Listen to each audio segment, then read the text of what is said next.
Views welcome to DJMS Tamil channel. Mahanadhi சீரியலுக்கான upcoming எபிசோடில் வெண்ணிலாவுக்கு பழைய ஞாபகங்கள் எல்லாமே மறந்து போச்சு அப்படின்னு சொல்லிட்டு ராகினி சொல்கிற விஷயத்தை கேட்டு ரொம்பவே அதிர்ச்சியாகி போகிறாரு விஜய். உடனே வெண்ணிலாவை பார்த்த விஜய், வெண்ணிலா நான் யாருன்னு தெரியுதா, உனக்கு என்ன ஞாபகம் இருக்கா அப்படின்னு சொல்லிட்டு திரும்ப திரும்ப வெண்ணிலா கிட்ட கேட்குறத பார்த்து ரொம்பவே மனசு கஷ்டப்படுறாங்க காவேரி. சொல்லு வெண்ணிலா, நான் யாருன்னு தெரியுதா இல்லையா உனக்கு அப்படின்னு சொல்லிட்டு திரும்ப திரும்ப கேட்குறாங்க. விஜய் அப்படின்னு சொல்கிறது கேட்டு ரொம்பவே சந்தோஷப்படுறாரு விஜய். அப்போ எல்லாமே உனக்கு ஞாபகம் வந்துடுச்சா வெண்ணிலா அப்படின்னு சொல்லிட்டு விஜய் கேட்கறத கேட்ட வெண்ணிலா ஒன்றுமே பேசலை. உடனே ராகினி என்ன பண்ணுறாங்க, விஜய் பார்த்து அவங்களுக்கு உங்கள் பேர் உங்களை தவிர வேறு எதுவுமே அவங்களுக்கு ஞாபகத்தில் வரல. ஆசிரமத்தில் இருக்கும்போது கூட இந்த நியூஸ் பேப்பரை வச்சுக்கிட்டு தான் பார்த்துக்கிட்டே இருந்தாப்புல. அந்த நியூஸ் பேப்பரில் என்னன்னு பார்த்தீங்கன்னா உங்களோட ஃபோட்டோ தான் இருக்குது. இருக்கும்போதே உங்கள் பேரை மட்டும்தான் சொல்லிட்டு இருந்திருக்காங்க, விஜய் விஜய் அப்படின்னு சொல்லிட்டு சொல்கிறது கேட்டு ரொம்பவே நெருடல் ஆகுது விஜய்க்கு.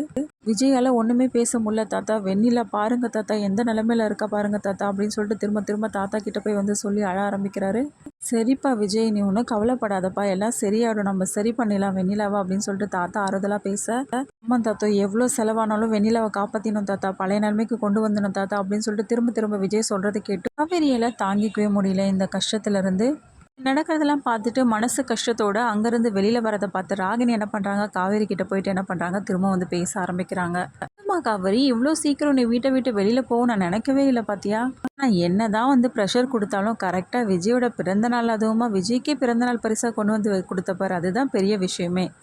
நல்ல விஷயம் தான் பண்ணியிருக்க காவேரி அப்படின்னு சொல்லிட்டு காவேரியை பார்த்து கேட்க, இப்போ உனக்கு என்ன பிரச்சனை, எதுக்காக இப்போ என்கிட்ட வம்புக்கு வர, எனக்கு என்ன பிரச்சனை இருக்க போது, எனக்கு உங்ககிட்ட வம்பு பண்ணுறது தான் பெரிய வேலையே அப்படின்னு சொல்லிட்டு ராகினி சொல்கிறாங்க. ராகினி இங்கே பாரு, நான் பயங்கர டென்ஷனோட இருக்கேன், தேவையில்லாமல் என்கிட்ட இப்போ தேவையில்லாமல் வாயை கொடுக்காத.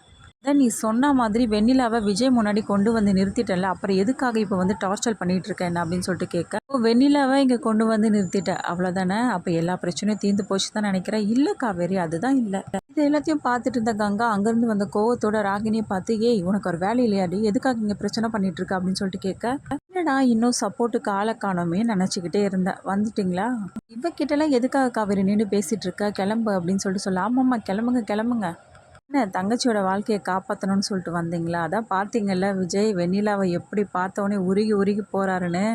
இனிமேலும் உங்கள் தங்கச்சி வாழ்க்கை நல்லா இருக்கும்னு நினைக்கிறீங்கன்னா அது பெரிய விஷயந்தான். சீக்கிரமாகவே பொட்டி படுக்கையெல்லாம் எடுத்துகிட்டு கிளம்புற வழியை பாருங்கள், அதுதான் நடக்க போகுது. அதை கண்குளிர நான் பார்க்கறதுக்கு தான் ஆவலாக இருக்கேன்.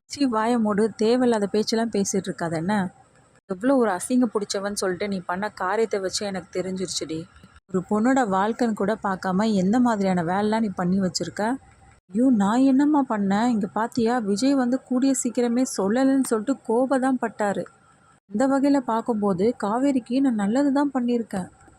போதும் நிறுத்து, நீ பண்ண நல்லதெல்லாம் போதும், இப்போதைக்கு உன் வேலையை பார்த்துக்கின்னு போறியா அப்படின்னு சொல்லிட்டு கங்கா கோவத்தோட பேச, அக்கா விடுக்கா இவகிட்ட என்னக்கா பேச்சு அப்படின்னு சொல்லிட்டு காவேரி சொல்கிறாங்க.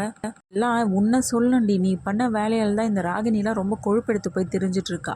என்ன காவேரி, எல்லாத்துக்குமே இடம் கொடுக்குற மாதிரி இப்படி ஒரு காரியத்தை பண்ணிட்டேடி, இனிமேல் உன் வாழ்க்கையை நினச்சா எனக்கு ரொம்பவே பயமாக இருக்குடி காவேரி அப்படின்னு சொல்லிட்டு கங்கா சொல்ல, அம்மாவுக்கு மட்டும் இந்த விஷயம் தெரிஞ்சால் என்ன நடக்கும் தெரியுமாடி, ரொம்ப வருத்தப்படுவாங்கடி அப்படின்னு சொல்லிட்டு கங்கா சொல்ல, அம்மா எங்கக்கா இப்போ அப்படின்னு சொல்லிட்டு காவேரியும் கேட்க, அம்மா கோயிலுக்கு போயிருக்காங்கடி, பொன்னியம்மன் கோயிலுக்கு அப்படின்னு சொல்லிட்டு சொல்கிறது கேட்ட காவேரியும், அக்கா நானும் கொஞ்ச நேரம் கோயிலுக்கு போய் இருந்துட்டு வரேன்க்கா, மனசு சரியில்லை அப்படின்னு சொல்லிட்டு என்ன பண்ணுறாங்க, ரொம்பவே மனசு நொந்து போயிட்டு அங்கேருந்து கோயிலுக்கு போகிறாங்க.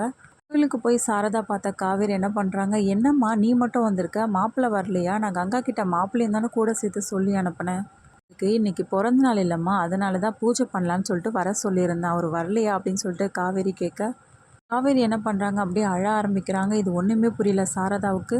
என்னாச்சுமா, என்ன நடந்துச்சு அப்படின்னு சொல்லிட்டு காவேரி கிட்ட திரும்ப திரும்ப கேட்குறாங்க சாரதா.